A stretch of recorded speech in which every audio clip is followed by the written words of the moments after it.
안녕하세요. 조선대학교 건축학과 2023-1972 최수빈입니다. 공중화장실에 대해서 발표 시작하겠습니다. 우선 목차는 공중화장실, 문빈정사업 공중화장실, 치수, 변기의 종류와 작동 원리, 문제점, 느낀 점으로 구성되어 있습니다. 우선 처음으로 공중화장실에 대한 조사를 해보았습니다. 공중화장실이란 공중이 이용하도록 제공하기 위하여 국가, 지방자치단체, 법인 또는 개인이 설치하는 화장실입니다.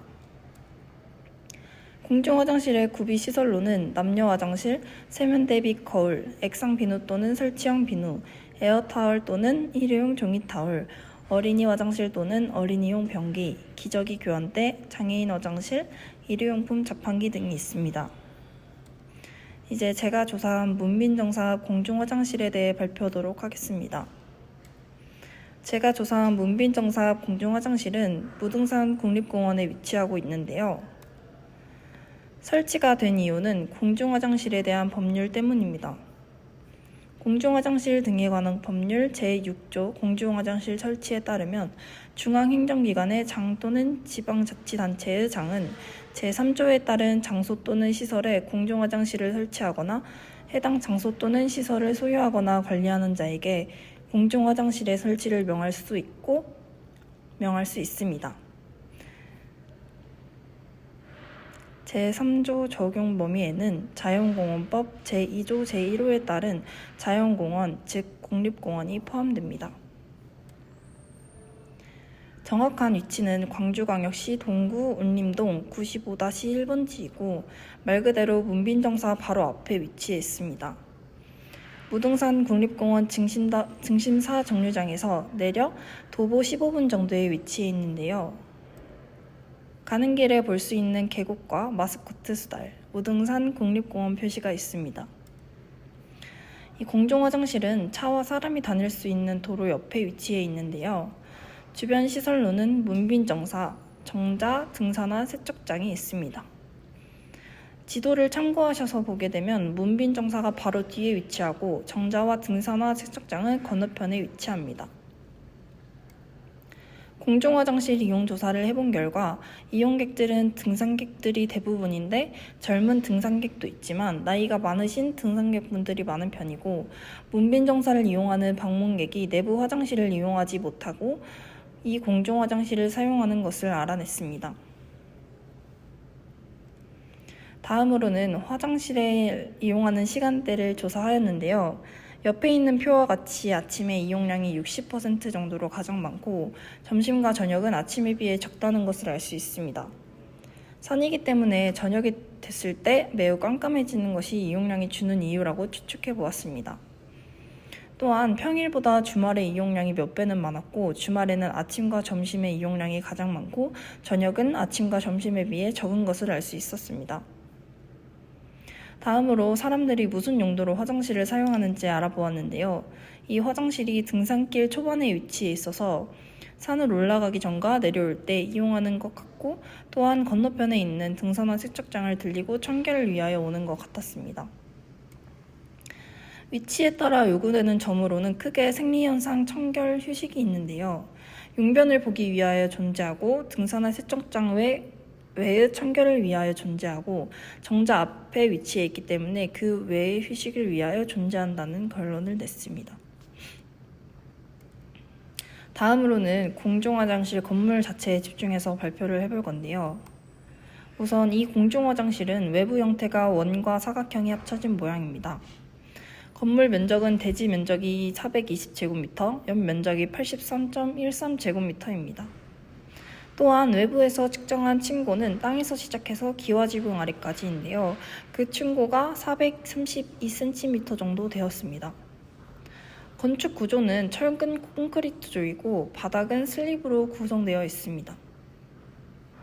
지붕 구조는 기와지붕인데요. 신기하게도 지붕 양면이 이어져 있지 않고 그 사이에 물탱크와 알 수 없는 직육면체 기둥이 있습니다. 외부 스케치를 간단하게 해보았고요. 외부에 대해 사진을 보며 자세히 살펴보도록 하겠습니다. 우선 건물 입면 사진에는 슬로프와 계단과 장애인 화장실이 보이고 건물 좌측면 사진에는 남자 화장실과 슬로프가 보입니다. 그 다음으로는 문빈정사에 들어가 건물의 후면을 찍은 사진인데요.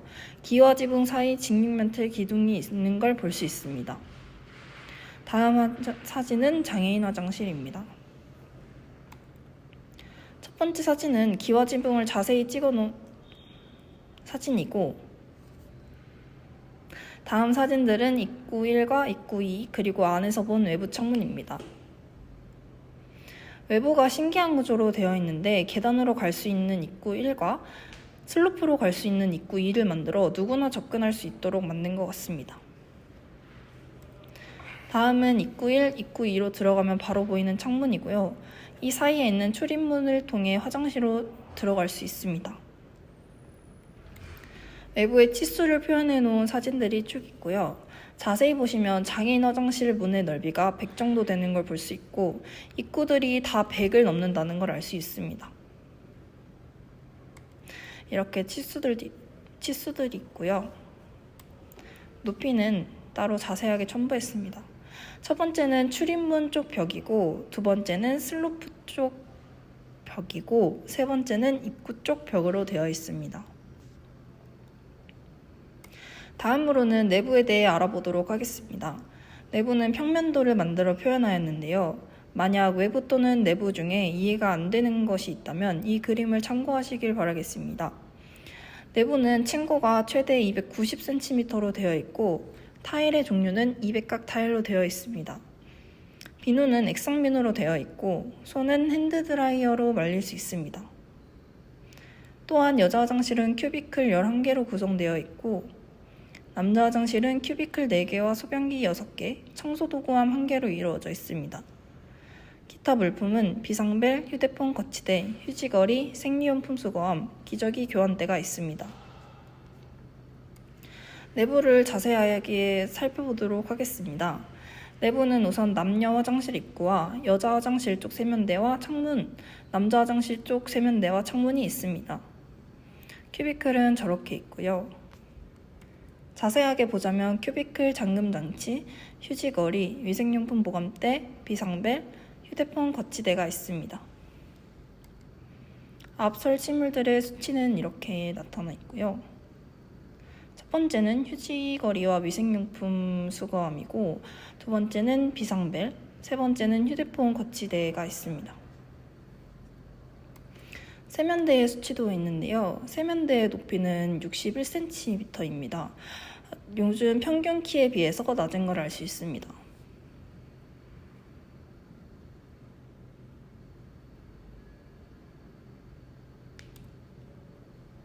이제 여자 화장실을 가보도록 하겠습니다.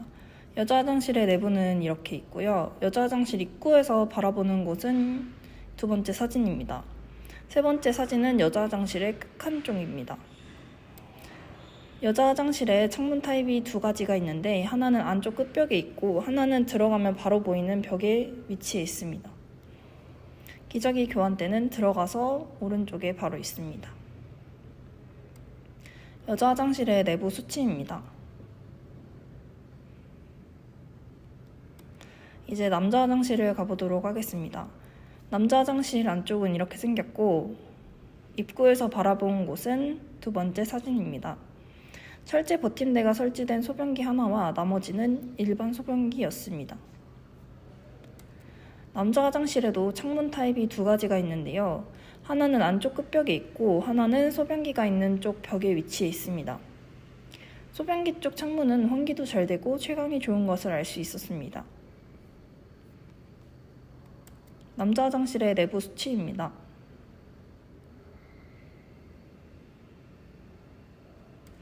다음은 내부의 높이를 나타낸 그림입니다. 첫 번째 그림은 층고이고 두 번째 그림은 큐비클의 높이, 세 번째 그림은 작은 창문의 높이이고 네 번째 그림은 큰 창문의 높이입니다.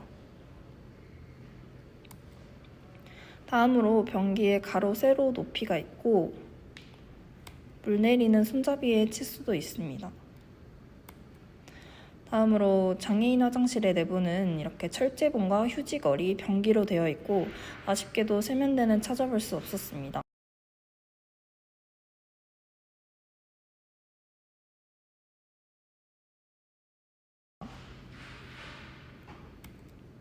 다음으로는 변기의 종류와 작동 원리에 대해 알아보도록 하겠습니다. 우선 이 공중화장실에 있는 양변기의 종류는 투피스형 양변기와 플러시 밸브형 양변기로 되어 있었는데요. 우선 투피스형 양변기에 대해 알아보자면 투피스형 양변기는 물탱크에서 떨어지는 물의 낙차를 이용하는 방식입니다. 장점으로는 물탱크의 위치가 높아서 소압이 강력하다는 것이고 단점으로는 소압이 세다 보니 소음이 크다는 것이었습니다. 다음으로는 플러시 밸브형 양변기인데요. 플러시 밸브형 양변기는 다른 양변기와는 다르게 물탱크가 안 보이고 급수관에 바로 연결되어 물이 내려가서 소압이 셉니다. 장점으로는 물탱크에 물이 찰 때까지 기다릴 필요 없이 즉시 물을 내릴 수 있고 소압이 강력하다는 것이 있는데요. 단점으로는 소압이 세다 보니 소음이 크다는 것입니다. 변기의 작동 방식으로는 사이펀 제트식이 사용되었는데요. 사이펀 제트식이란 사이펀 작용이 빠르도록 트랩 내에 제트를 갖춘 방식입니다. 즉, 굴곡이 있는 배수로의 저항과 제트에서 분출하는 세척수에 의해 배수로 내를 강제적으로 신속하게 만수시키고 사이펀 작용을 강하게 일으켜서 오물을 흡인하여 배출하는 방식입니다. 이 방식은 사이펀식에 비해 사이펀 작용이 강하므로 수세를 할 때 유수면은 변바지 부분 전체를 덮어서 오물이 부착하지 않으며 봉수의 유호심이 깊고 배수 경로도 커서 우물의 배출 능력이 좋아 현재 소세식 변기로는 가장 양호한 것이라고 할 수 있습니다. 다음으로는 문제점에 대해 이야기해 보도록 하겠습니다. 우선 첫 번째로 화장실에 쓰레기통이 없어서 휴지나 생리용품을 제외한 쓰레기를 버릴 곳이 없습니다. 그래서 쓰레기들이 쌓이게 되는 것 같은데요. 요즘 화장실 칸막이 안에 쓰레기통이 없어지고 있지만 이 공중화장실 주변도 쓰레기통이 없고 이 공중화장실에도 쓰레기통이 없다 보니 사람들 눈을 피해 공중화장실에 버리니까 화장실이 더러워지고 악취가 심해지는 것 같습니다. 첫날에 갔을 때 기저귀 교환대에 쓰레기가 쌓여 있었고 다음날 아침에 가서 보니 기저귀 교환대가 깨끗해진 것으로 보아 청소가 된 것 같지만 화장실 칸 안에 음료를 다 먹고 버린 쓰레기들이 또 있었습니다. 여기에 이어지는 문제점으로 기저귀 교환대의 위생이 안 좋아 이용할 수가 없어 보였습니다. 이를 해결하기 위하여 칸막이 안이 아니더라도 화장실에 쓰레기통을 하나쯤은 놓아야 된다고 생각이 들었습니다. 다음으로는 채광과 환기에 대한 문제점인데요. 채광이 좋고 환기가 잘 되는 남자 화장실에 비해 여자 화장실은 창문들을 열면 모두 바로 앞에 벽이 있어 햇빛이 들어오지 않고 환기가 잘 되지 않습니다. 이를 해결하기 위하여 남자 화장실보다 환풍구를 많이 설치해 환기가 잘 되게 하고 제습기를 설치해 햇빛이 들어오지 않아 습해질 수 있다는 문제점을 해결하면 좋겠다는 생각이 들었습니다. 다음 문제점은 세면대의 높이와 온수가 안 나온다는 점인데요. 세면대의 높이가 61cm로 아주 낮아 허리를 구부려서 손을 씻어야 된다는 점이 불편했고 온수 쪽으로 레벨을 돌렸을 때 아예 물이 나오지 않는다는 점이 아쉬웠습니다. 이를 해결하기 위해 세면대 높이를 80cm 이상으로 높여야겠다는 생각이 들었고 온수와 냉수 둘 다 이용할 수 있게 설계하면 좋을 것 같다는 생각이 들었습니다. 또 다른 문제점으로는 장애인 화장실에 세면대가 없다는 점인데요. 세면대를 이용하기 위해서는 슬로프를 따라 올라가야 한다는 점이 아쉬웠습니다. 슬로프를 이용해 세면대를 이용할 수 있게 하는 것도 좋지만 장애인 화장실이 슬로프를 이용하지 않아도 되는 곳에 있으면 장애인 화장실에 세면대를 넣으면 좋겠다는 생각이 들었습니다. 마지막 문제점으로는 입구의 복잡성입니다. 출입문으로 가는 입구가 2개인데 출입문이 1개인 특이한 구조를 가지고 있지만 표시가 없어서 이용객이 헷갈리는 경우가 발생하는 것을 보고 입구 2개가 슬로프와 계단의 차이만 있다는 것을 표시하거나 계단 입구에 여자 화장실, 남자 화장실 둘 다 같은 입구라는 표시를 하면 좋을 것 같다는 생각이 들었습니다. 마지막으로 공중화장실 조사를 하며 소변기에 철제 버팀대가 있는 것을 처음 보았는데요. 철제 버팀대라는 것을 알고 나서 규모가 크든 말든 어느 곳이나 철제 버팀대가 있는 소변기가 하나라도 있었으면 좋겠다는 생각이 들었습니다. 또한 공중화장실 조사를 하며 공중화장실의 여러 치수를 재보며 어느 정도 기준을 잡게 되어 유익하다는 생각이 들었고, 이용객들, 이용시간, 용도에 대해 조사해보며 사람들이 공중화장실을 정말 많이 이용한다는 것을 알고 언젠가 나도 사람들이 많이 이용하는 공중화장실을 만들어보고 싶다는 생각이 들게 된 계기였던 것 같습니다. 또한 아쉬운 문제점들을 찾아 해결 방안을 찾으면서 경험을 얻은 뜻깊은 시간이었던 것 같습니다. 이상 발표를 들어주셔서 감사합니다.